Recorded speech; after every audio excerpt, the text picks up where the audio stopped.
Ma'am, ma'am, wala po talaga kang ibibigay na assignment. Ma'am, kahit wag nyo na po silang bigyan, kahit yung pang-akin na lang ho. Kahit pang solo lang ho talaga.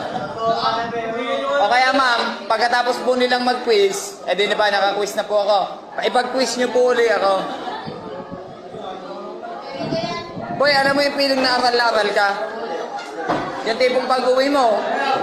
Di ba yung iba, pag-uwi, nagagala na, nagbabasketball. Ako pag-uwi, hawak ko libro. Nagbabasa.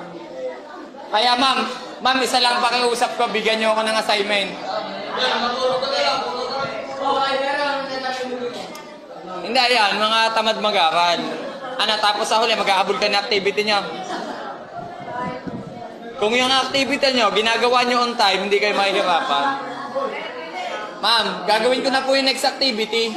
Kung meron pa po. Wala na daw. Ma'am, huwag kayo mainis, ma'am. Kasi kailangan ko talagang Bakit ka na? Mag-wish mo dito.